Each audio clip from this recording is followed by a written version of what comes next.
بسم اللہ الرحمن الرحیم درود شریف پڑھیں۔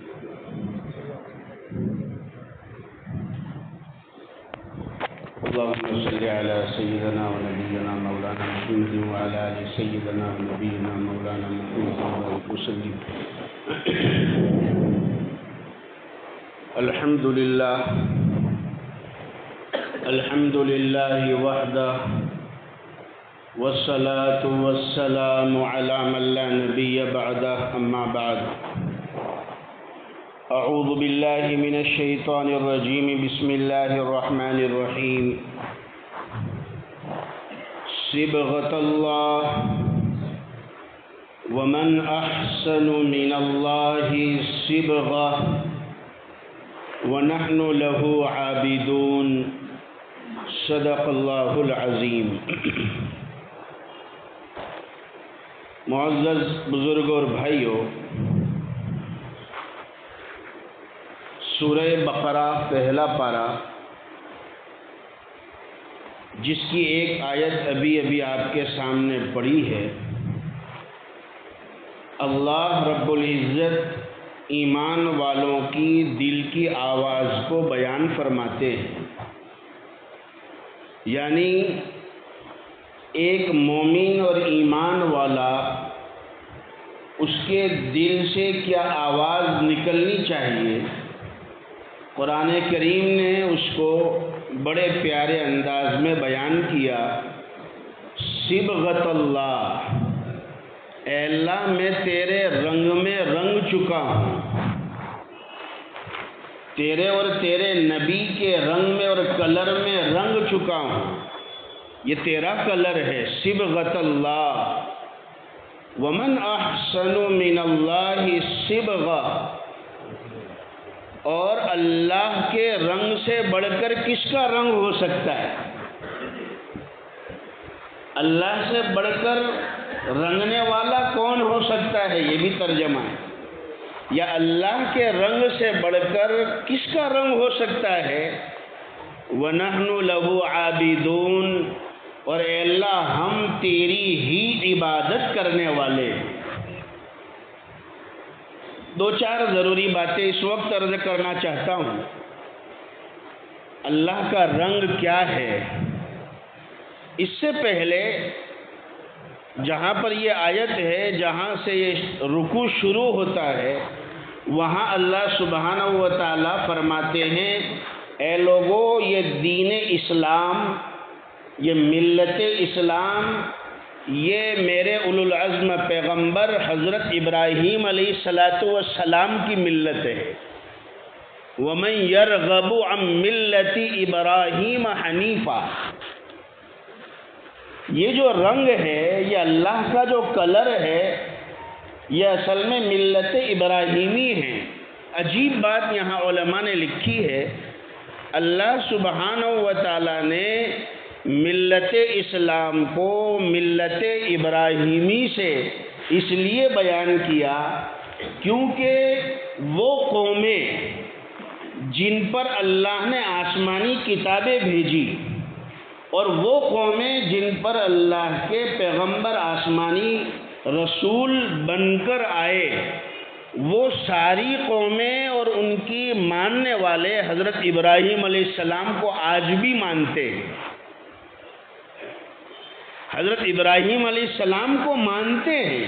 اللہ کہتے ہیں، جس خدا نے ابراہیم علیہ السلام کو نبی بنایا اور ان کو جو دین دیا ملت اسلام اور ملت ابراہیمی بنا کر، اسی خدا نے آخری پیغمبر حضرت محمد الرسول اللہ صلی اللہ علیہ وسلم کو بھی نبی بنایا، اور اس پیغمبر پر آسمانی آخری کتاب قرآن کریم کی شکل میں اتاری۔ جب تم ابراہیم علیہ السلام کو مانتے ہو، ایمان رکھتے ہو، تو تمہیں تو زیادہ ہمارے آخری رسول پر ایمان رکھنا چاہیے، آخری آسمانی کتاب پر ایمان لانا چاہیے۔ فرمایا کیوں؟ کہ وہ ابراہیم علیہ السلام کا جو دین ہے، وہ ہم نے مجازی اس کی طرف نسبت کی ہے، کہ یہ دین ابراہیم علیہ السلام کا نہیں ہے، حقیقت میں دین تو اللہ کا ہے، یہ رنگ اللہ کا رنگ ہے۔ صبغۃ اللہ ومن احسن من اللہ صبغہ ونحن لہ عابدون۔ اے لوگو، یہ تو اللہ کا رنگ ہے۔ اور عجیب بات لکھی ہے مفسرین حضرات نے کہ عیسائی اور نصرانی قوم کے اندر ایک رواج ہے، شاید ہمیں معلوم ہوگا، کہ جب ان کے یہاں کوئی بچہ پیدا ہوتا ہے تو وہ لوگ 7ویں دن بچے پر ایک رنگ چڑھاتے ہیں، جسے کہتے ہیں عیسائیت اس پر چڑھ گئی، اور یہ عیسائیت میں رنگ گیا۔ ایک پانی، زعفرانی پانی میں اسے غسل دیتے ہیں 7ویں دن، اور کہتے ہیں کہ اب یہ عیسائی بن گیا حقیقی معنی میں۔ اللہ کہتے ہیں کہ وہ رنگ سے بڑا رنگ اللہ کا رنگ ہے۔ عیسائیوں کی اس عمل کی تردید کرتے ہوئے اللہ رب العزت نے فرمایا یہ رنگ تو اللہ کا رنگ ہے، اور یہ ایسا کلر اور ایسا پکا رنگ ہے کہ جو کسی کے نکالنے سے نکلتا بھی نہیں ہے۔ صبغۃ اللہ ومن احسن من اللہ صبغہ۔ اور ایک دوسری بات بھی بڑی عجیب لکھی ہے مفسرین حضرات نے، میں تو بس ایک دو بات بتلاؤں گا آپ کو۔ ایک بات یہ بھی لکھی ہے کہ بھائی جو کلر ہوتا ہے، رنگ جو ہوتا ہے، وہ سگی آنکھوں سے نظر آتا ہے۔ اگر کسی پر کوئی رنگ ہے وہ نظر آتا ہے آنکھوں سے۔ فرماتے اللہ تعالیٰ دین اسلام کو بھی اللہ رنگ اس لیے کہتے ہیں، اللہ کا رنگ اس لیے کہا گیا کہ اے ایمان والو، تم پر بھی تعلیمات اسلام کا اثر ایسا ہو کہ دیکھنے والے کو دور سے نظر آئے کہ یہ مسلمان ہیں، یہ ایک خدا پر ایمان رکھنے والا اور محمد الرسول اللہ صلی اللہ علیہ وسلم کا کلمہ پڑھنے والا ہے۔ تمہارے اندر دین اسلام نظر آنا چاہیے، تمہاری گفتار سے، تمہارے رفتار سے، تمہارے کردار سے۔ اللہ سبحانہ و تعالیٰ کی ذات بڑی طاقت والی ہے، بڑی پاکیزہ ہے۔ میں اپنے نوجوانوں سے خاص طور پر کہنا چاہتا ہوں، یہ ملک اللہ کا ہے، زمین اور آسمان کا مالک اللہ ہے، اللہ کی طاقت ہے۔ قرآن کریم نے اللہ سبحانہ و تعالیٰ کو بڑی عجیب بات لکھی علماء نے۔ اللہ نے یہ نہیں کہا کہ قیامت کے دن اللہ قاضی ہوگا، یہ نہیں کہا۔ اللہ کا جہاں تعارف کرایا قرآن نے، اللہ اکبر، اللہ تعالیٰ ہمیں قرآن کریم سے ایک چسکا لگا دے ہوئے، اس کی تلاوت کی مجھے بھی آپ کو بھی اللہ توفیق دے، اس کے سمجھنے کی توفیق دے، ایک چسکا لگا دے۔ قرآن نے کہا کہ اللہ سبحانہ و تعالیٰ قیامت میں قاضی نہیں ہوں گے۔ قاضی یعنی جج۔ بے شک جج کے فیصلے پر عمل کرنا لازم ہوتا ہے، مگر جج مالک نہیں ہوتا، وہ بھی کسی ہدایت کے مطابق فیصلہ کرتا ہے۔ جبکہ اللہ سبحانہ و تعالیٰ صرف قاضی نہیں ہوں گے، اللہ کہتے قیامت کا میں مالک ہوں، مالک یوم الدین، روز جزا کا میں مالک ہوں۔ قل اللہم مالک الملک تؤتی الملک من تشاء وتنزع الملک ممن تشاء وتعز من تشاء وتذل من تشاء بیدک الخیر انک علی کل شیء قدیر۔ یہ اللہ کا رنگ ہے، یہ محمد الرسول اللہ صلی اللہ علیہ وسلم کی سنتوں کا، آقا کی تعلیمات کا رنگ ہے۔ جہاں میرے خدا کی خدائی عظیم ہے، وہاں محمد الرسول اللہ صلی اللہ علیہ وسلم کی مصطفائی عظیم ہے۔ حدیبیہ کا موقع ہے، آپ نے واقعہ سنا ہوگا عمرے کی نیت سے مدینۃ المنورہ سے نکلے، خواب میں اللہ نے بتلا دیا تھا، صحابہ میں ایک شوق بھی تھا، کئی سال ہو گئے مکہ دیکھا نہیں تو چلے، مگر مکہ والوں نے راستے میں روک دیا، حدیبیہ میں جانے نہیں دیا، کڑی کڑی شرطیں لگا کر آخر میں صلح تک بات آ گئی۔ حضور نے کہا ٹھیک ہے، ایک صلح نامہ لکھتے، ایگریمنٹ لکھتے ہیں، ہم اس پر عمل کریں گے، آپ بھی عمل کریں گے۔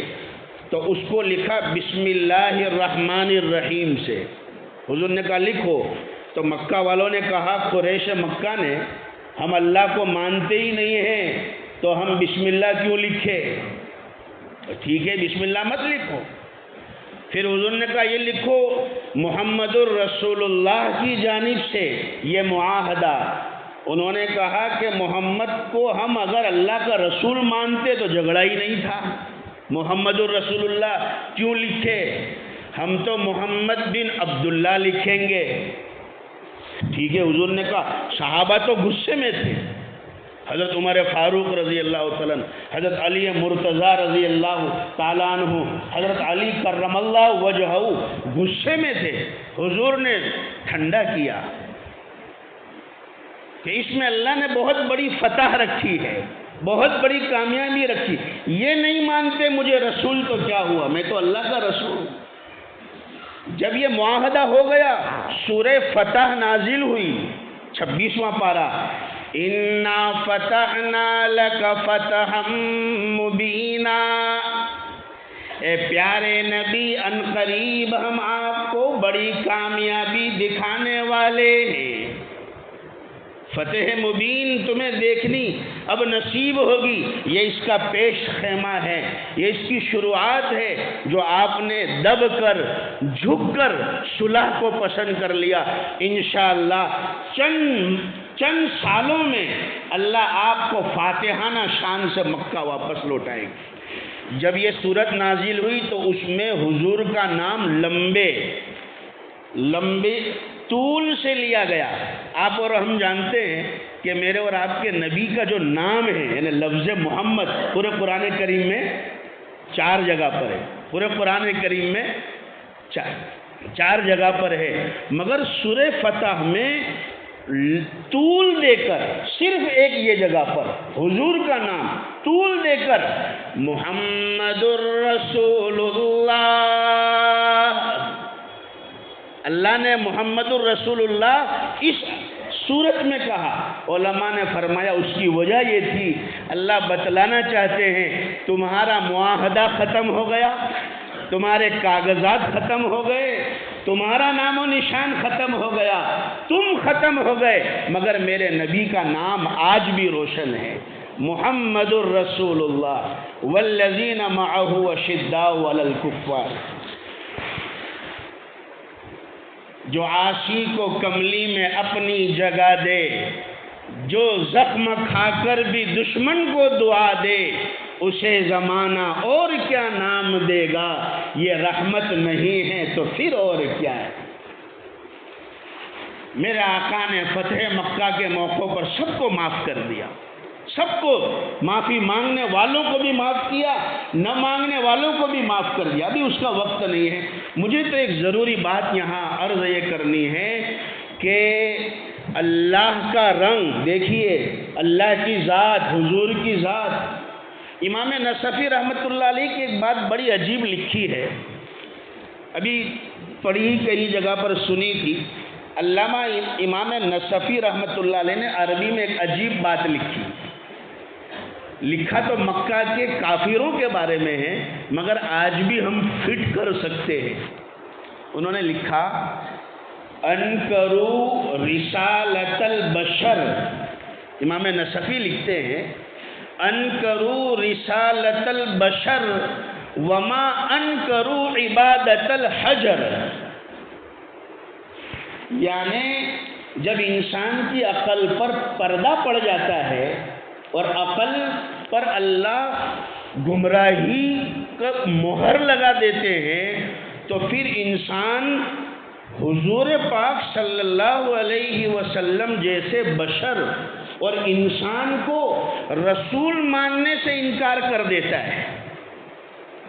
ایک بشر کو، انسان جو تمام کائنات کی چیز میں سب سے افضل ہوتا ہے، بشر، اور حضور تو سارے بشروں کے سردار، یا صاحب الجمالی و یا سید البشر بوجہک المنیر لقد نور القمر لا يمکن الثناء کما کان حقہ بعد از خدا بزرگ توئی قصہ مختصر۔ انسانوں کے سردار ہے، انہیں رسول ماننے سے عقل نے انکار کر دیا، مگر ایک پتھر جو بے جان ہے اس کو رسول سے اوپر خدا ماننے پر تیار ہو گئے۔ انکرو، یعنی بڑی عجیب بات لکھی ہے سوچنے کی، انکرو رسالت البشر وما انکرو عبادت الحجر۔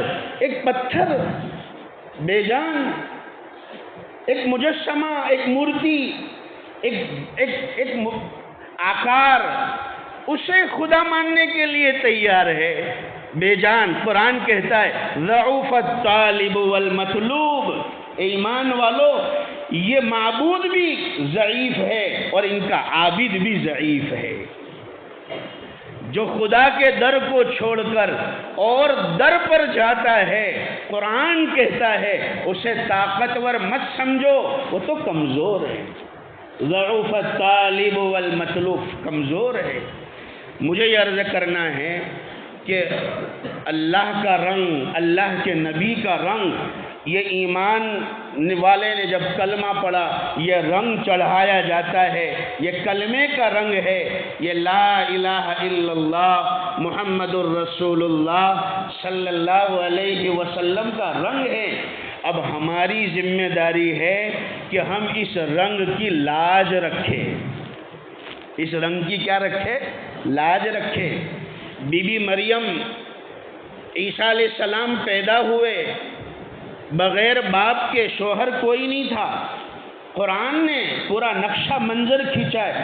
میں پچھلے سالوں میں کئی مرتبہ دسمبر کے مہینے میں حضرت عیسیٰ علیہ السلام کی پیدائش اور بی بی مریم کے واقعات سنا چکا ہوں، اور آپ بھی پڑھتے سنتے رہتے۔ بغیر باپ کے جب بیٹا ہو گیا، بغیر شوہر کے، بغیر آدمی کے ٹچ کیے، تو قوم نے بی بی مریم کو یہی تو طعنہ دیا، یا اخت ہارون ما کان ابوکی امرأ سوء وما کانت امکی بغیہ۔ اے مریم تمہارا خاندان کتنا اونچا، تمہارے خاندان کا نام کتنا فیمس، تمہارے ابا تو ایسے نہیں تھے، تمہاری اماں تو ایسی نہیں تھی، پھر تم نے بغیر شادی کے بچہ کیسے لے کر آئے، بغیر شوہر کے بچہ؟ وہ دنیاوی نظام سے سوچ رہے تھے، اللہ تعالیٰ اپنا نظام چلا رہا تھا۔ فرمایا جب بھی تمہیں کوئی طعنہ دے اور یہ کہے سمجھے کہ یہ بغیر شادی کا بیٹا کہاں سے آ گیا، تو کہہ دینا کہ اسی سے پوچھ لو۔ فَأَشَارَتْ إِلَيْهِ، بی بی مریم اشارہ کرتی حضرت عیسیٰ علیہ السلام کی طرف جو ماں کی گود میں تھے، تو فوراً عیسیٰ علیہ السلام بولنا شروع کر دیتے۔ میرے اور آپ کے آقا نے فرمایا 4 بچے ماں کی گود میں، یعنی بچپنے کی عمر میں بولے ہیں، جبکہ دنیا کا بچہ بولتا نہیں ہے اس عمر میں۔ عیسیٰ علیہ السلام اس میں سے ایک ہے۔ گویا کہ ٹیپ ریکارڈ اللہ نے فٹ کر دیا تھا، بی بی مریم کا گویا آن بٹن دبانا اور عیسیٰ علیہ السلام کی زبان سے، منہ سے یہ آیتیں نکلتی تھی، قال انی عبد اللہ آتانی الکتاب وجعلنی نبیا وجعلنی مبارکا اینما کنت واوصانی بالصلاة والزکاة ما دمت حیا وبرا بوالدتی ولم یجعلنی جبارا شقیا والسلام علی یوم ولدت ویوم اموت ویوم ابعث حیا۔ یہ عیسیٰ علیہ السلام کلام کرتے تھے۔ مجھے یہ عرض کرنا ہے کہ جب خاندان اونچا ہو، نسبت اونچی ہو، تو لوگ اشارے کرتے ہیں، یعنی لوگ انگلی اٹھاتے ہیں۔ اللہ رب العزت نے ایمان والوں کو کلمے کا رنگ دیا۔ سنت کا رنگ دیا، دین اسلام کا رنگ دیا۔ اب ہماری ذمہ داری ہے ہم اس کی لاج رکھیں۔ آج دنیا آبجیکشن کر رہی ہے، انگلی اٹھا رہی ہے۔ آبجیکشن کے سامنے ہمیں آرگیومنٹ نہیں کرنی ہے، بلکہ آبجیکشن کے سامنے ہمیں ایگزامپلس دینے ہیں۔ کہاں ہیں ہمارے نوجوان؟ ایگزامپلس دینے ہیں۔ حضرت زلیخا، بی بی زلیخا حسن یوسف کو دیکھ کر فریفتہ ہو گئی تھی، قرآن نے کہا۔ تو زلیخا نے ان عورتوں کو جنہوں نے یوسف علیہ السلام کو دیکھا نہیں تھا، زلیخا نے کیا کہا؟ آرگیومنٹ نہیں کی، ان کو کہا کہ تم آؤ، میں تمہیں یوسف کا حسن دکھاتی ہوں، میں تمہیں مثال پیش کرتی ہوں، اب تم بھی دیکھ کر بتاؤ کہ جس کو اللہ نے ایسا حسن دیا ہو، جب تم اس پر قابو نہیں کر سکتے تو میرا کیا حال ہوگا۔ ہمیں اسلام کا حسن، نبی کی تعلیمات کا حسن اور قرآن کا حسن ہمیں دنیا والوں کے سامنے ایگزامپل کے طور پر پیش کرنے کی ضرورت ہے۔ مگر ہمارا حال کیا ہے؟ ہم کہاں ہیں؟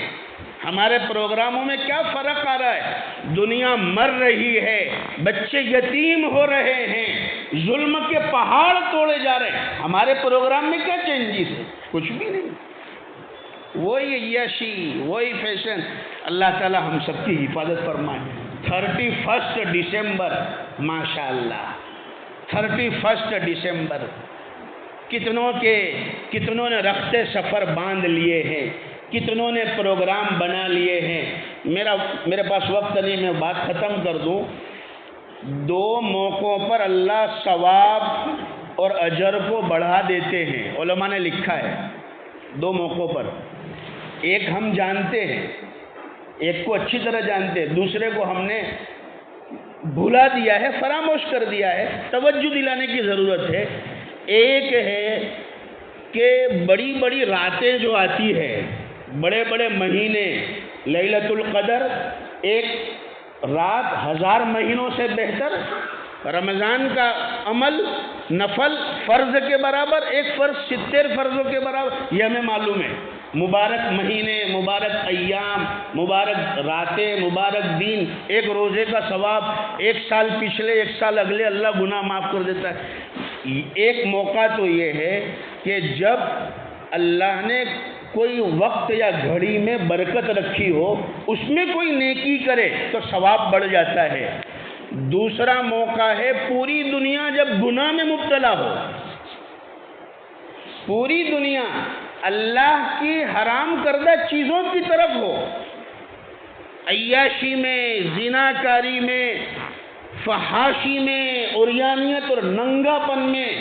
فرمایا پوری دنیا جب عیاشی میں، اللہ کے حکموں کو توڑنے میں ہو، اس وقت اگر کوئی نوجوان اللہ کی طرف متوجہ ہو، عبادت میں، ذکر میں، نماز میں۔ ارے عبادت تو بہت بڑی بات ہے۔ ایک آخری بات کہہ دو، علماء نے بڑی اچھی بات، آپ کو بھی مزہ آئے گا۔ فرمایا کچھ مت کرو، اصحاب کہف بن جاؤ۔ ایک جگہ بڑی اچھی بات لکھی ہے عالم صاحب نے تفسیر میں کہ کچھ مت کرو اے نوجوانوں، اصحاب کہف بن جاؤ۔ انہوں نے کچھ نہیں کیا، صرف سو گئے، ایک جگہ جا کر سو گئے۔ اللہ نے اپنے آسمان زمین کے نظام کو ان کے لیے بدل دیا، 300 سال سلایا۔ قرآن کہتا ہے ان کی نیند میں خلل نہ ہو تو اللہ نے سورج جب طلوع ہوتا تھا ذات الیمین و اذا غربت تقرضهم ذات الشمال، سورہ کہف میں اللہ نے کہا سورج کو اللہ پلٹا دیتے تھے کہیں ان کی نیند میں خلل نہ ہو جائے، وہ اپنا ڈائریکشن بدل کر اصحاب کہف کے اوپر سے ٹن کھا کر نکل جاتا تھا۔ قرآن کہتا ہے اے نوجوانوں، جب گناہ کے بازار گرم ہو، پوری دنیا شرک میں ہو، کچھ نہ کرو، کم سے کم سو جاؤ اپنی جگہ پر جا کر، اللہ تمہیں بھی وہ درجہ عطا فرما دے گا، اللہ بچا لے گا۔ میرے بھائی اور بزرگوں، اللہ تعالیٰ کہنے سے زیادہ سننے سے زیادہ عمل کی توفیق عطا فرمائے، نوجوانوں کی اللہ حفاظت فرمائے، اللہ تعالی ہمیں دین اسلام کی اہمیت اور درد عطا فرمائے اور اپنے محبوب بندوں میں اللہ ہمیں شامل کرے۔ 31 دسمبر 31 کو ہم نے شہر بروڈا جمعیت علماء کی طرف سے ایک نوجوانوں کے لیے پروگرام رکھا ہے، عصر سے لے کر رات تک کا، اور کھانے کے پروگرام کے ساتھ میں جس میں عصر کے بعد، مغرب بعد، عشاء بعد باقاعدہ جو ہے بیانات ہوں گے، اس کے عنوان اور پرچہ بھی باہر لگا ہوا ہے۔ آپ نوجوانوں سے گزارش ہے کہ اس پروگرام میں ضرور شرکت کرے، اللہ تعالیٰ کہیں سنی باتوں پر عمل کی توفیق عطا فرمائے۔ ایک ضروری اعلان یہ ہے کہ ہمارے سلیم بھائی ویلڈنگ والا، انہوں نے بھی، ان کے لیے بھی دعا کرے، وہ بھی بیمار ہے۔ ان کے بھائی جناب اسحاق بھائی جھانسی والا، انہوں نے بھی درخواست کی ہے، ہاتھ کا کچھ آپریشن ہے، دعا فرما اللہ تعالیٰ انہیں مکمل شفائے کامل عاجلہ دائمہ عطا فرمائے، آمین۔ جن حضرات کی سنت باقی ہے وہ سنت پڑھ لیجیے، جزاک اللہ۔